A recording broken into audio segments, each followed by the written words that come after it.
Nação, saiu o adversário do Flamengo nas oitavas de final da Libertadores e a gente pegou o Tolima. E aí, demos sorte, azar? Vamos entender o que aconteceu? E mais, tem muita notícia e muita coisa pra gente ver nesse vídeo de hoje. Segue aí.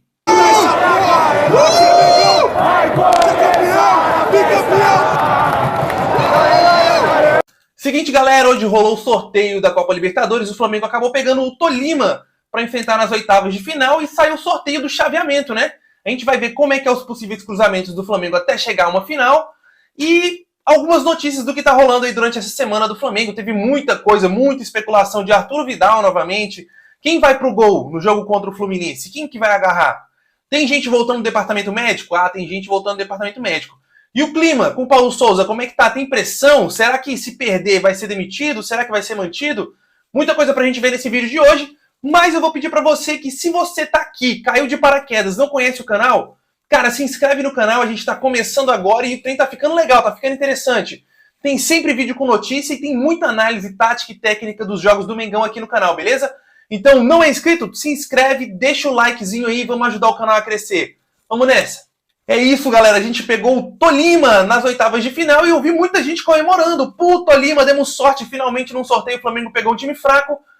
Vale lembrar que esse Tolima não é aquele mesmo Tolima fraquíssimo de antigamente. É um Tolima que está bem mais estruturado, é um time mais encorpado, tem ficado melhor no Campeonato Nacional. E o Tolima foi o time que passou com a melhor classificação dos segundos colocados. O Tolima passou com a melhor pontuação entre os segundos, então assim, na teoria, pelos números e tal, o Flamengo deveria pegar um adversário mais prático pela classificação que teve, né? Mas, historicamente falando e por nome, o Tolima não é para ser um time que é para assustar muito o Flamengo. Mas como a gente que está sempre focado na análise, eu vou passar um pouquinho da visão do que eu vi sobre o Tolima e alguns jogos do Tolima que eu prestei atenção quando eu estava observando o grupo do Tolima na Libertadores. E uma coisa que me preocupa é porque o time do Tolima tem um jogo e um futebol que vai basicamente encaixar com o nosso, cara. O Tolima é um time que se defende muito bem e é muito forte nos contra-ataques em velocidade. Tem uma transição rápida muito boa. Foi assim que ele conseguiu a maioria dos gols na sua fase de grupos. É um time que faz a transição muito bem feita e é um time muito veloz. Fica aí, então, se eu sei disso e se vocês também sabem disso, não é possível que nossa comissão técnica não vai entrar preparado para encarar esses caras, né? Mas vale lembrar que o Flamengo tem sofrido contra times que são retrancados e buscam um espaço no contra-ataque, né? Então vamos ver o que o Flamengo vai preparar aí. A gente tem todas as condições de passar nessas oitavas. O Tolima não é um adversário tradicional, não é para ser um adversário que vai dar trabalho, mas é sempre muito importante e muito bom ter o pezinho no chão e não entrar de salto alto, até porque o nosso momento não é dos melhores, beleza? Ainda falando de Libertadores, eu vou colocar aqui para vocês como ficou o chaveamento, dá uma olhada aí, ó. E, cara, eu não sei o que vocês acham. Nos anos anteriores, nas últimas duas Libertadores, eu tinha sentido os chaveamentos um pouco desequilibrados. Tinha ficado muito time bom de um lado e muito time ruim do outro lado, e um time acabava sempre chegando na final por um caminho mais fácil. Aconteceu no Palmeiras, naquela Libertadores que eles foram campeões contra o Santos. Eu acho que o Palmeiras teve um caminho muito fácil até chegar na final. E aconteceu com o Flamengo ano passado. O Flamengo teve uma trajetória fácil também até chegar à final. Só que eu acho que esse ano, cara, a chave, né, o chaveamento ficou bem equilibrado. Eu acho que vai ser uma das Libertadores mais difíceis dos últimos anos. Ficou muito time bom dos dois lados, times tradicionalíssimos. E tem tudo para ser uma Libertadores bem pegada. Cara, se a gente der uma olhada aqui no chaveamento do Flamengo, a gente passando do Tolima, e todo mundo acha que a gente deve passar, a gente deve pegar de cara nas quartas de finais ou Corinthians ou Boca. Cara, não são dois times que vivem lá o seu melhor momento financeiro, econômico e esportivo, mas são times chatíssimos e tradicionalíssimos. O Corinthians, que está em primeiro no Campeonato Brasileiro, uma posição até enganosa, muita gente acha, né? Não tem jogado para isso, né? Mas, pô, é um time de tradição, um time que está se encontrando. O Boca Juniors, dentro da La Bombonera, é um time que nunca vai poder ser subestimado. Então já vai ser umas quartas de final muito difícil. Cara, e passando por essas quartas de finais, a gente tem muita chance de cruzar lá na frente com o River Plate. É verdade, tem como o Flamengo pegar o River aí na semifinal. Então vocês imaginam um caminho o Flamengo passando Tolima, Corinthians ou Boca, River Plate. O caminho não vai ser fácil, não vai ser fácil.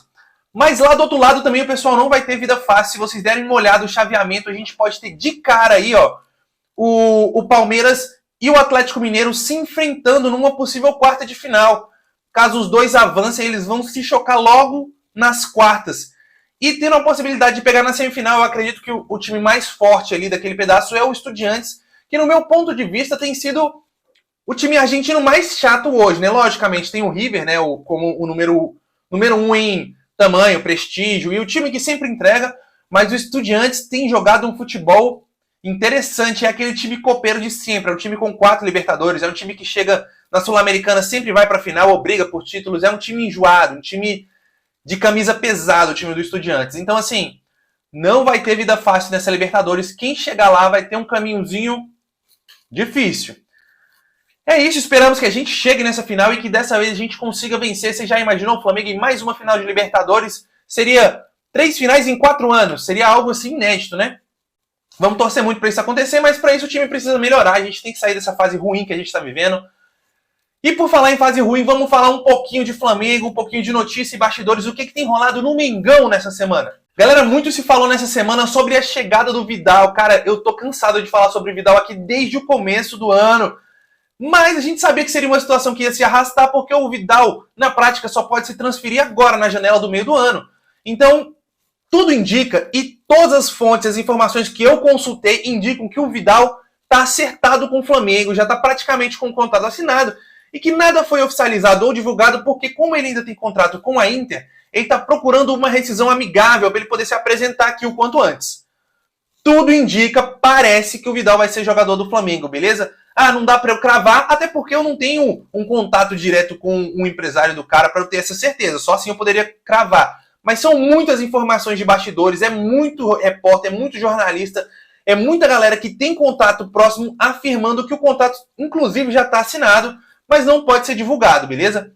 O Vidal ele pode assinar já um pré-contrato de acordo com as informações e com o contrato que ele tem com a Inter, né? Ele já está no momento onde é permitido para ele assinar esse pré-contrato. O interessante é forçar a liberação, sair mais cedo, já que a Inter não quer, já que ele não quer cessar logo esse contrato, ele ficar liberado de vez para ele poder já ser anunciado aqui no Mengão. Vamos torcer para isso dar certo, hein? Outra coisa que se falou muito, e principalmente depois do jogo passado, de mais uma falha do Hugo, uma falha absurda, é quem vai pro gol no jogo contra o Fluminense nesse domingo. E, cara, as informações não são boas, cara. O Santos segue longe de voltar a jogar, ele está num processo de transição, voltando a correr no campo, mas ainda não deve voltar tão cedo. O Diego Alves ainda segue também num processo de fisioterapia, o pessoal disse que ele ia tentar forçar uma volta e tal, mas a chance dele jogar é muito pequena. E aí foi onde começou a surgir o nome do Matheus Cunha, né? Muita gente falando sobre ele aí, muita gente pedindo o moleque da base aí, e aí o Caê trouxe uma informação muito interessante lá no Twitter dele, ele chegou a fazer uma reportagem pro GE, falando um pouco sobre quem é esse jogador, esse moleque da base aí, que tem chance de pisar no gramado e estrear pelo Flamengo já no jogo contra o Fluminense. A tendência, pessoal, é que o Paulo Souza e a comissão mantenham o Hugo por acreditar que talvez colocar o Matheus Cunha nessa situação pode ser perigoso para o Flamengo e para o próprio Matheus ele se queimar num primeiro jogo aí. Cara, eu acho que não é questão nem de pensar, eu acho que o Hugo não tem condições emocionais, psicológicas de pisar em campo. Eu iria para campo com a opção que tivesse que não fosse ele. Então, eu torço muito para que o Cunha jogue aí. Não é garantido isso, as chances na verdade são pequenas, mas existe uma chance disso acontecer, beleza? Notícia boa e notícia interessante que fica pra gente é porque o Vitinho pode ser relacionado pro jogo depois de mais de 2 meses fora. Cara, o Vitinho ficou fora há muito tempo, ele teve aí uma lesão gravíssima, muscular também, cara, só que foi uma lesão de grau mais severo, e ele passou muito tempo nesse processo de fortalecimento muscular para evitar que ele se machuque em uma volta. Mas tudo indica que o Vitinho deve ser relacionado para esse jogo de domingo. Vamos ver se ele volta, né? O Vitinho é um jogador muito contestado pela torcida, mas é um jogador que, para compor o elenco, eu acho que ele entrega muito saindo do banco. Ele tem resolvido algumas partidas onde a gente não tem os nossos principais jogadores. E eu acho que o Vitinho teria aproveitado chances nesse período ruim que o Flamengo tem vivido, beleza? E, cara, não tem como falar de Flamengo hoje se não falar de Paulo Souza. O treinador do Flamengo anda super pressionado como sempre, cara. O Flamengo vem de 3 vitórias seguidas e nem por isso a pressão diminuiu, o clima melhorou. Mas foram 3 jogos onde o Flamengo realmente não conseguiu jogar um bom futebol. Aliás, no primeiro jogo, na primeira vitória dessa sequência contra o Talheres, o Flamengo fez uma boa partida naquele 3-0. Mas aí o Flamengo jogou contra o Goiás e fez um jogo muito abaixo do que poderia, né? Saiu com um resultado positivo, mas sofreu um sustinho no fim do jogo. E para completar, o último jogo contra o Sporting Cristal foi um jogo muito fraco. O Flamengo jogou muito pouco. Era um jogo que poderia ter sido uma goleada fácil. O Flamengo quase se complica. Sem falar naquele frango absurdo do Hugo que inflamou todo o que estava guardado ali de sentimento de raiva na torcida do Flamengo. Então são 3 vitórias, mas não convenceram. E o clima segue de muita pressão para cima do Paulo Souza. Tem muita gente dizendo que ele corre risco de ser demitido caso o Flamengo não tenha um resultado positivo contra o Fluminense, beleza?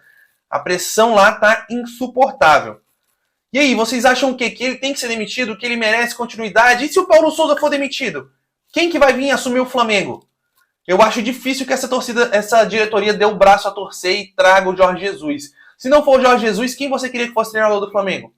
O jogo não vai ser fácil, o Fluminense vem de uma vitória esmagadora pela Copa Sul-Americana, foi 10-1 em cima do time do Petroleiro lá.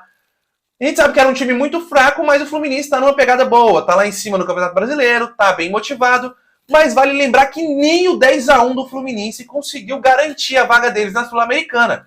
O Fluminense acabou com essa goleada gigantesca e eliminado da Copa Sul-Americana.